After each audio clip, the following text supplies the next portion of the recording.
All right. Hello, everybody. We are here for our weekly Cafe y Casas webinar, and we are talking all about the mortgage pre-approval process today.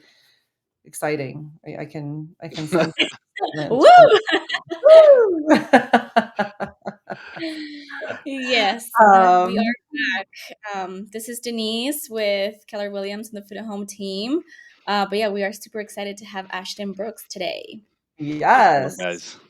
Welcome, Thank you for having Ashton. me. Tell us about yourself, Ashton. Who are you? So, I live down the street from Sarah in Castle Rock. There you go. Known and been family friends of the Fuda family for a long time. Goes back about 10 years now, actually. Um, so I grew up in Parker. Family's originally from Texas. I've got a wife and two little girls. One is about to be 3 years old, and one is 6. The cutest little girls in the whole world. I swear to and I enjoy being a dad very much. So I'm on part of a group called Dads of Castle Rock. Helped start the nonprofit. Have been the treasurer for almost 5 years now. Just had the pleasure of handing it off to a good friend of mine, so that I can do something else project wise for the nonprofit. Um, been in the mortgage industry. I'm 31. Been in it since I was 17. Been licensed since I was 18. So Wow. yeah, right? yeah. Long Everyone story behind listening that. out there, you can do anything. You don't, Yep. You can get licensed at 17? 18, and I was actually the first person to do that. Was a nightmare because at the time that I got into the industry, they had started putting in regulation around it, you having to be licensed and all this other nonsense, and nobody had applied at 18. Mm. So I'd gone through the entire process, spent 7 months of my life getting through the course, training, testing, all the background and credit check stuff that didn't show up for me because I was 17, 18. And they called me after everything and said, I don't think you can get licensed at 18. Um, so it wound up having like this big hearing and whatnot. And they just figured that at 18, you can buy a house and you can take out a mortgage so you can originate one too. Wow. So kind of set a precedent, at least in California. And then that spread onward from there because that was a California license that I had applied for back then. So yeah, there you go. Fun been facts doing it a about minute. Ashton Brooks. Yeah, Yeah. know that. So 32, getting ready to be 32, balding a little bit. You know how it is in the real estate industry. Ashton, you still look the same as when I knew you when you were 22. So I appreciate it. you Just did a have a couple little more hair. LPs. You did Couple have a little more LPs. hair. So. It's all the lending. Yeah, exactly. So, Oh anyways, man.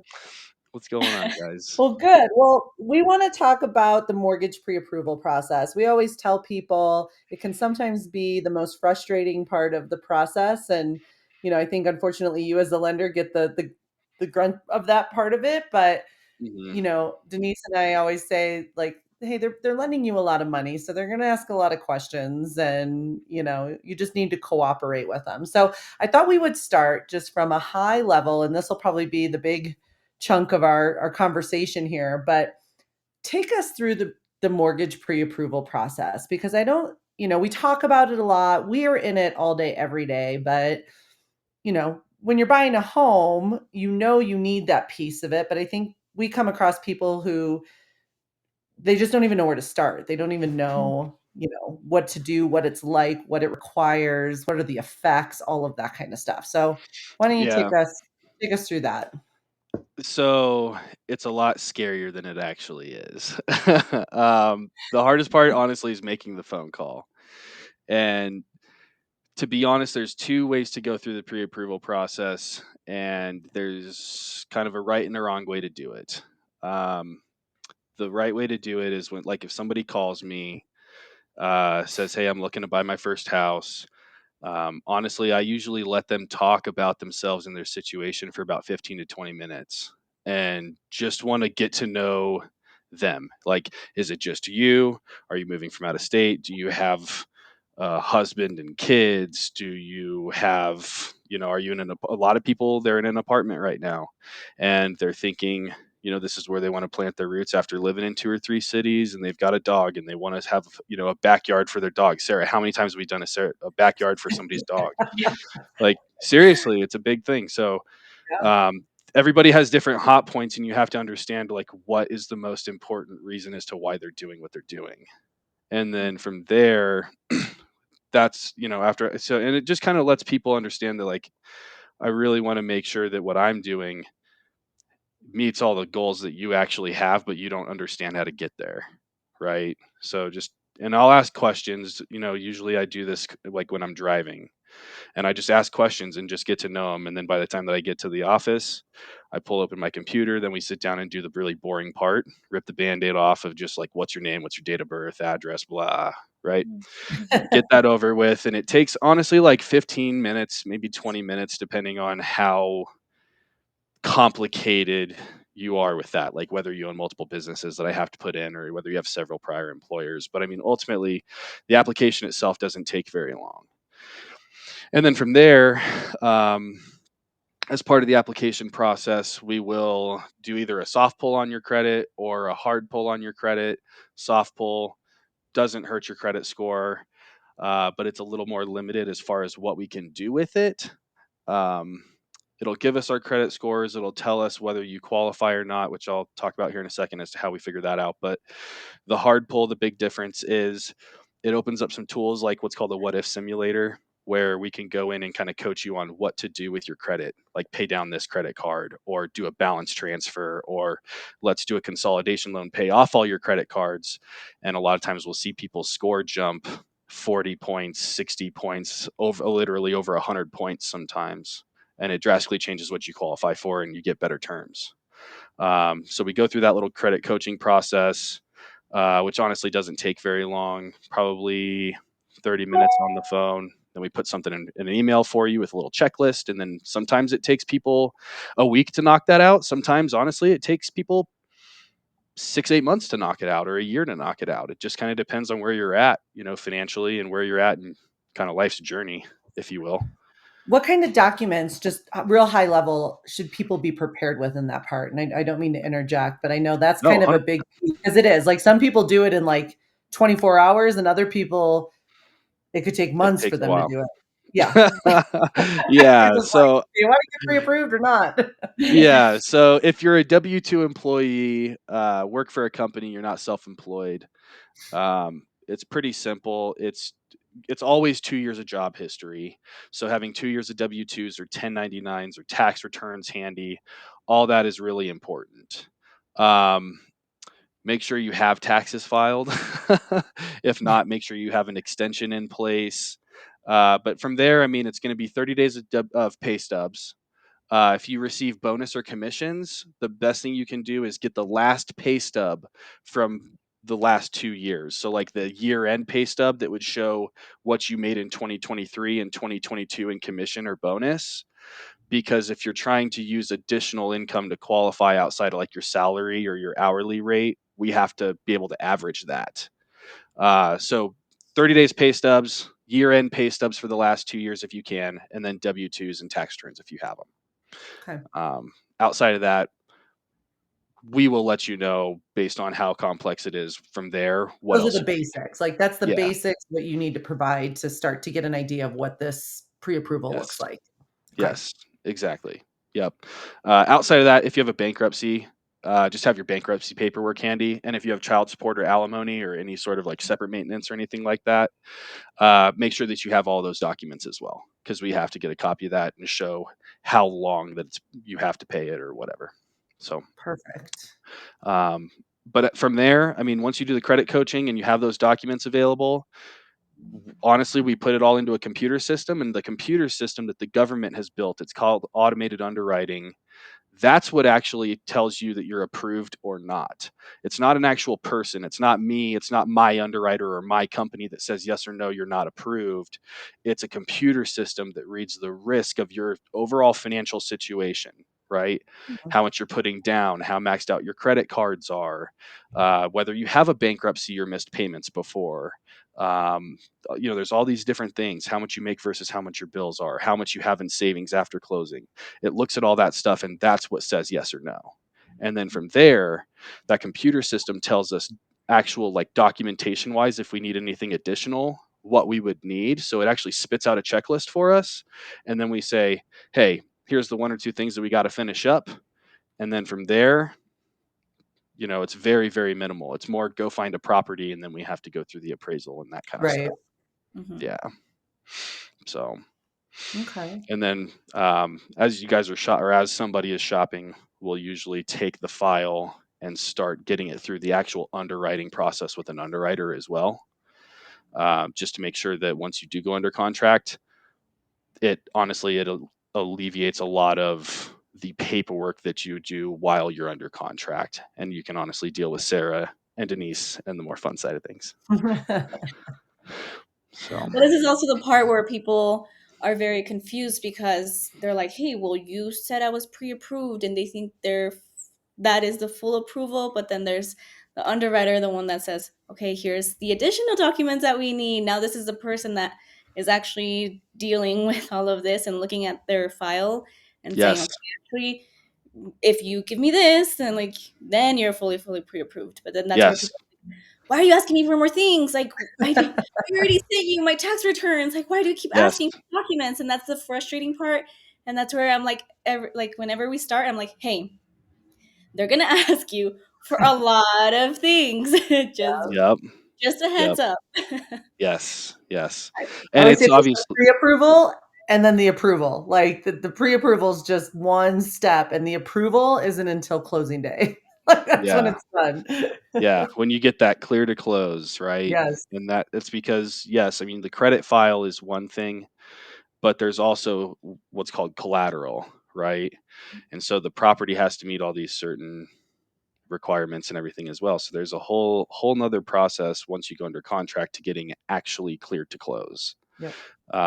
And yeah, I mean, once you're pre-approved, like once you go under contract to this point, you have to put down earnest money. You have to put down a deposit on a house in order to take that house off the market when the seller agrees to the terms of the contract, right?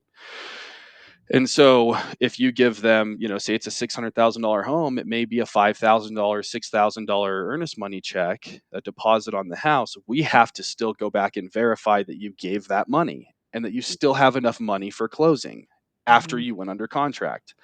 Yes, you've already provided your bank statements, but there's certain things that we have to update after the pre-approval to get you to the final closing table, right? And just make sure that from the government's perspective, all I's are dotted, all T's are We're crossed. gonna we're gonna have to do another webinar on then like the approval process.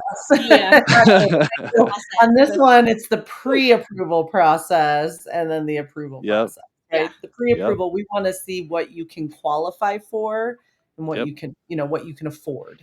yeah. So And yes. realistically, from the time that somebody calls us to the time that we have somebody pre-approved doesn't take very long if you do it Mhm. right. It can take, I mean, for someone that's W-2'd and really simple, like a salary employee, 24 to 48 hours. Yeah. You'll have your underwriting approval in 72 hours. It doesn't take very long. It's very quick.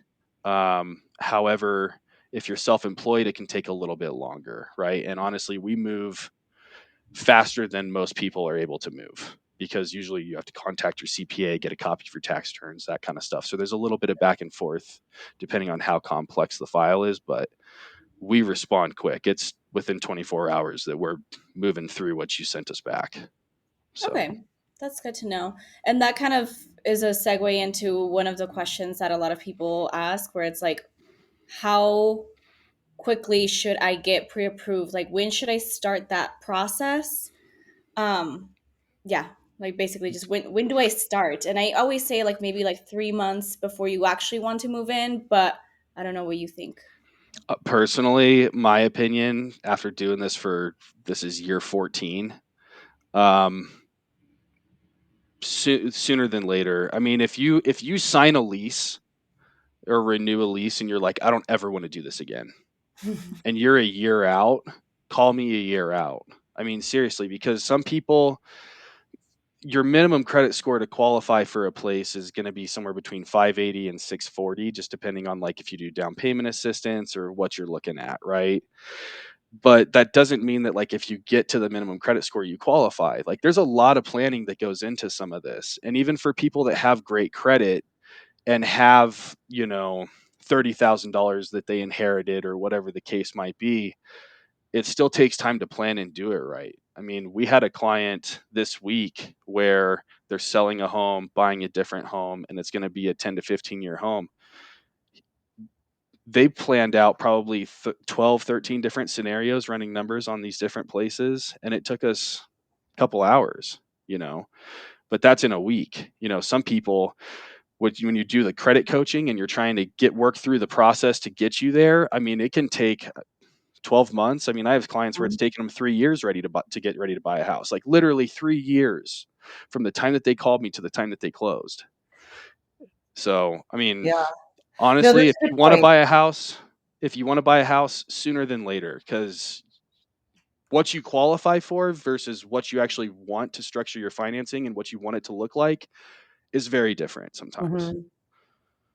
I love that. I love that because I think it is. I mean, you do have people who they're like, I want to buy a house, we get pre-approved and we go, right? But you have other people who they want to buy a house, we go to get pre-approved and we can't go. And so, Denise and I have this conversation. I mean, Ashton, you and I have a client we've been talking to for over a year now, and that's fine. I'm just so proud of the fact that he actually talks to us so that we can get him Pivot, to where he needs to be, right? But a lot of people, I 100%. always feel bad when they can't qualify for what they want to qualify for, and so that changes plans. Like, if especially if you're renting or if I'm in this house now, but I know I'm going to need to downsize, or I know I'm going to need a bigger house in 3 years. Like, let's talk about it and figure out what that looks like so we can stay in touch. It doesn't cost you anything to have those conversations with us. Yeah, So, it's I free. We love get that. paid when it closes, Yes. right? So up until then, we're here for you. So from a cost standpoint, right? And this isn't any costs for us, but when you are buying a home, Mhm. there's earnest money you need. That's the collateral that you're putting down to whoever's house you're buying, right? To say, I'm serious, I'm going to buy this house and I'm giving you this money. That's part of my down payment to get us to closing, as Yes. financial consideration. So there's that amount of money that's usually about 1% of the sales price Yep. out there. But then there's also closing costs when you're using a loan. That is additional. Like, roughly how much are closing costs? Because I think that's a big piece. People just think about the down payment and they don't think about Mhm. the closing cost. Yeah, so and it can swing quite a bit, honestly. Hmm. Um, if you're buying a condo, it tends to be honestly a couple $1,000s cheaper because Okay. of the way homeowners insurance is structured. Because when you close on a house, you pay for a year of homeowners insurance. Well, homeowners insurance on a single family home is on average right now probably $3,000 a year. Mhm. Insurance on a condo is 500 to 600 a year. So when you're Yeah. talking about paying for, part of your closing costs, your homeowner's insurance alone on the type of property changes a lot, whether it has Mhm. an HOA, so on and so forth. So I would say general rule of thumb is somewhere between probably 6,500 to 9,000 for the average person, depending on how expensive the property taxes are, how much, like I said, if there's an HOA and kind of Yeah. what all's involved. That's a good point because it's not all just fees, right? I mean, there's obviously fees they pay on the lending side and the title side, but a lot of it is Mhm. prepaying HOAs, taxes, Mhm. things of that nature. So, Yes. Yep. And as you go throughout the year and it gets later in the year, it's I'm not going to go into the details of it, but long story short, if you close mhm, at the beginning of the year, your closing costs are higher than at the end of the year. And it has to do with the way that the seller and the property taxes and the part that they cover for the time that they've been in the house this year, it actually pushes your closing costs lower throughout the year. yeah, So your ceiling, your $9,000, $9,500 in closing costs, that'll kind of get pushed down to 7,500, 8,000, as you get to like November, December, and then it'll kind of bounce back up and then it goes back down throughout the year. Mhm. So on perfect. average, it's like what, like 1 to 2% basic. Um, yeah, I would say 1 1.5% is a conservative number. Yeah. I would say 1 to 1.5. 1.5 being on the high side, for sure. Yeah. Yeah. Yeah, a lot of people forget it's, like if it's an FHA loan, it's like 3.5%. And then they're not like, but add another two to that Yeah. Mhm, just so, mhm. just so we're safe. The three and a Yeah, half and that's percent is just your down payment, Yeah. not yes. anything else. Yeah. Yeah, exactly. And I mean, that's stuff that we cover, honestly, when you call in and do the whole like pre-approval process and go through all of that. I sit down and explain, depending on the type of house that you're looking to buy, where you're looking to buy, whether you have additional costs like something called the transfer tax or not, Mm. because there's a transfer tax in certain areas than others. And so, yeah, it's all part of the Yeah. planning. Yeah. It's all about the game plan. hmm Um, what are interest rates right now? So, if you asked me that a week and a half ago, I'd have said mid sixes. We just got a couple of economic reports in that were not good, so it pushed rates up into the low sevens right now for most people. So I'd say mid to low sevens. If we get some reports that come back showing things to slow back down, which I think is going to honestly come after we get out of February and get more into like April, May timeframe, where Valentine's Day is like no, like all the holiday spending is just slowed down, and you're kind of in like your normal routine life. Mm-hmm. um, Economic reports will show the economy slow down a little bit, and that's kind of what the Federal Reserve is looking for to kind of bring those back down, Okay. start to bring them back down. So Okay. More like Yeah, April, it's May. a yeah, I would constant say May, fluctuation. June, probably. May, June. Yeah, it Yeah. is. It is right now. And it's week to week, and it's based on certain economic reports because they're trying to guess what the Federal Reserve is going to do before they actually announce what they're doing. Yeah. And so and this is stuff that like as you get closer to writing offers and things like that, I mean, and you're past the pre-approval process, this is all stuff that we wind up coaching you on and kind of explaining to you as you're going through it. But, you know, right now they're a little higher than where they should be as we get throughout the year. Mm-hmm.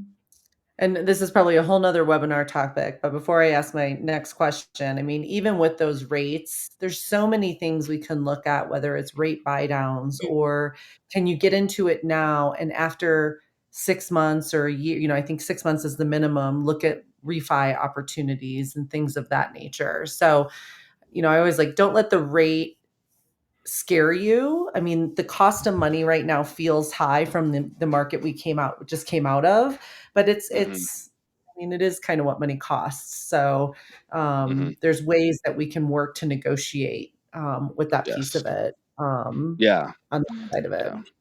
Yeah. Good So, news is homes for sale right now have quite a bit of equity in them. yep, So there's a little bit of negotiating room there. yep, absolutely. Yeah. Okay, so I'm going to go back to underwriting because I know, and this is a little bit outside of the pre-approval process, but like Yes. when you do get under, I always like to just ask this question because you said it perfectly in the beginning. Like it's not you or underwriting or anyone saying no. There's like a system, right? You put the information and it gives you that. But then a lot of times when we're in the process, people talk about like, oh, well, underwriting needs this. And, oh, we know what underwriting is, but like, what is underwriting? Like, what's underwriting? And why do they ask so many Yeah, why questions? so many questions? Why so many documents? I know. So it's the Wizard of Oz. It's the bad guy behind the curtain. There No, you go. It's the man it's behind the curtain. Literally. yeah. No, I mean I'm fortunate in the sense that we have underwriting in the same building as us where a lot of people don't. That is so Um, important. I want Yes. everyone to hear that. That is so, so important. Working with a lender to make sure their underwriting is like here with them. yeah. Yeah. Yeah. Because having that personal touch is huge. Mhm. Being able to talk to them as real people is huge. And not every company has that. A lot of companies have walls and barriers of communication in between underwriters, and it does make it more difficult. But ultimately, underwriters are people just like us, and they are not trying to be jerks. Their job is to protect the mortgage company, honestly, that is doing your loan. Because after this loan closes, we have to sell it to a government agency. So, and if they don't buy the loan from us because we don't meet all their documentation requirements, then we just stroked a $500,000 check to put you in a house if Yeah. if we didn't do it right, right? So it's something that is just, it's a system of checks and balances is what it is. Um, so they sit down, and like I said, with that automated underwriting system, that computer system that gives us an approval or not, um, it will tell us what documentation we need. And then from there, if we need to go further and further, there's a set of guidelines that's posted that's like that thick for every loan program that we can go into and actually search for if we have to look up the answer to how to underwrite something, how to meet the documentation requirements. That's really all it is, right? Okay. Um, yeah. So I mean, they help make sure that we don't get hand slapped after closing and have to write a big check. Perfect. Denisse, I know we're kind of running up on the end of our time, but did you have any other questions? I know we I sort of think talked about a few. last one. What is the biggest challenge you see that comes up during that pre-approval process that will prevent someone from getting pre-approved? Hiding information, thinking you're smarter than the process. Um, for example, I've had people try to hide the fact that they've lost their job Mm, when they're under contract. I've had people try to tell me that they got a gift from somebody and then they had to provide bank statements later on, and the bank statements say specifically on it there's a loan repayment where they repaid a loan to that person. mhm. I mean, it's honestly, it's just being honest, 100% upfront. Don't hide anything. There's a lot of times it's a lot easier for me to work past stuff when I know everything at the beginning. Honestly, is really what it boils down to. And from there, just give yourself more than enough time to prepare. Like I'm not the type of person and that's gonna call you every 2 weeks and try to be like, did you see this house? What do you, and try to get you riled up and get you to buy a house. My job is to advise you to make a smart decision. And your job as the realtors is to negotiate a really good deal for our clients. Mhm. Right. So I'm ready when you're ready, but always make sure you give yourself enough time, because that's the biggest issue. And file your taxes. Please file your taxes. Yeah. And if you have money that you're trying to use for any part of this process, home buying process, whether it's paying down debt or anything, because we have to paper trail everything. If it is Mhm. cash, like actual cash, it's got to go in the bank. It's Mhm. got to go in the bank. We can't use cash. They don't like it. And so if you have a large sum of just mattress money, let us know, because honestly, it probably pushes out when you're able to buy a home by at least 65 days or so. Yeah. So you've got to build that into your plan. Yep. No, that's great advice. Yeah. So Well, I know you Ashton, don't. I'm so glad you joined us today. If you guys, what's the best way to find you, Ashton, and get a hold of you? My cell phone, All right. which is 303-731-9155. I don't have a desk line. There you go. And Denisse and I know how to find them too. So if you didn't catch that, you can definitely let us know. Well, Ashton, thanks for joining us. Couple housekeeping items on our end. We have got 2 more weeks left. I'm going to put up our QR code here real quick Yes. before we pull our winner for our Nespresso machine. Super exciting. So make sure you scan that QR code and enter to win. If you need a first time homebuyer book, you can get one there as well. Free coffee on the third Friday of every month at Convivio Cafe. We had a great turnout last Friday. Yeah. So And next one. when is it? Is March 15th. March 15th March. is the next one. Yep. So, and we'll be back here next Monday. So thank you, Ashton, again. Thanks for joining us, and everyone have a great rest of your day. You as Thank well. you.